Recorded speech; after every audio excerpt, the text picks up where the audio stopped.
In this video, Dr. Jordan Peterson explains what happens to you when something catastrophic happens in your life and how you can heal from it. They wake Jonah up and Jonah says, it's probably my fault because like I'm running away from something I'm supposed to do, and God isn't very happy about that, so why don't you just throw me overboard.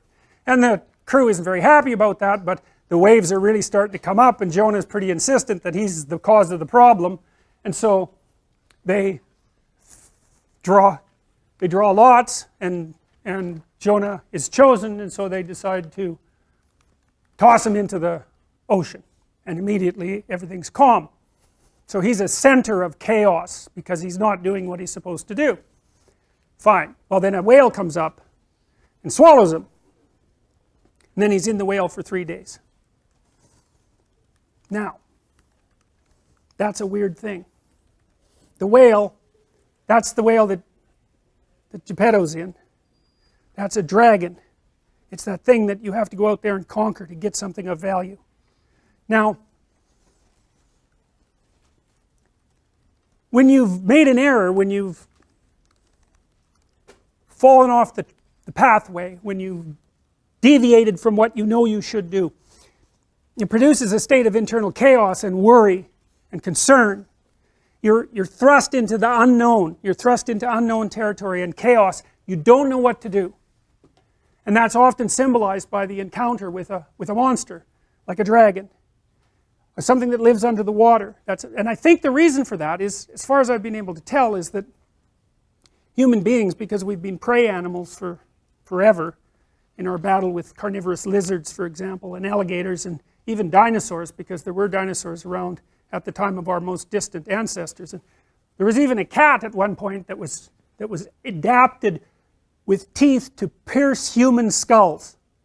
So it had a head that was exactly shaped to grab you here and put a tooth through the back of your skull. So like, we've come through some rough times, man, and we have a system in our mind that's a threat predator detection system. That's the thing that makes little kids think about monsters in the dark, right? Because, well, there is monsters in the dark. Parents always say, well, there's no monsters in the dark. It's like, that's not true. The dark is full of monsters. There might not be any in your room right at that moment, but that doesn't mean there aren't monsters in the dark. And crimes take place, like, criminals don't get up at 6 in the morning and, like, have breakfast and go rob a bank. They do that sort of thing at night. People do the things that are fit for the night in the night. And lots of predators are nocturnal, and you can't see very well in the dark. And kids aren't stupid, they've evolved to stay pretty damn close to the fire, because the kids that wandered away from the fire got picked off by hyenas and lions and crocodiles and whatever else the hell was out there to eat the unwary. So the circuit that we use to defend ourselves against predators, as we've evolved cortically, that circuit has come to represent what we don't know in general, because the predators, of course, inhabit where we don't know. And so evolution is a conservative force, and we use the circuits that we've evolved to represent new things. And so the unknown, the chaos, is often represented by a monster that swallows you up and pulls you down. And when you're feeling terrible, you don't say, well, I'm feeling up. You say, I'm feeling down. Well, why is that? Well, down is worse. I guess you're flat on the ground when you're down, or you're in a hole or something like that. You're hiding in a hole. It's down. And you're threatened by something.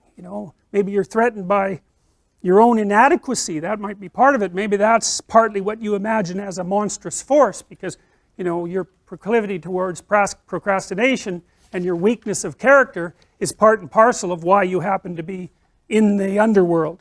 And that's the underworld, the mythological underworld. That's where you go when things fall apart. And if you understand that, if you know that that's what that means, then you have one of the keys that opens up ancient stories to you, and you understand things. Your life can be organized and going very well, and then something comes up and poof, everything changes. Some axiom that you were living by, and it might be the existence of a partner, it might be a job, it might be your health, any of those things, gone. And you go somewhere when that happens. You go somewhere. It's a state of being. You're still in the same world, but it's not the same at all anymore. Everything about it is different. It's all negative and dark, and you don't know what to do. You're confused. And so, what do you do down there in the underworld when things have fallen apart? Especially if it's the worst possible case scenario and you realize that you actually had something to do with your demise. That's really annoying, you know, when something bad happens to you and then, you know, you grind yourself into bits trying to figure out what the hell happened, and then you realize that, well, you were playing a causal role. Now, sometimes you're so depressed you assume you're playing a causal role and you weren't. It's not easy to figure out by any stretch of the imagination. And it isn't that everyone who does something terrible is at fault for it, but sometimes you find that you were off the path somehow, and maybe even that you knew it and that you didn't attend to it, and that's why all of this hit the fan. And so then down there in that chaos, you decide that you're going to do what you're supposed to do instead. And then maybe you get to rise up again, renewed, if you're lucky, and then you can go fix the city. And that's what this story is about. And that's why I picked the image to represent the course, because really what happens, you see, with the psychoanalysts, the road to health, if you're not doing well, which means that as you act in the world you're not getting what you want, there's something wrong with the match between your presuppositions and your actions, habitual, and the way the world is responding to you. And so it's not turning out for you. And the question is, well, what can you do about that?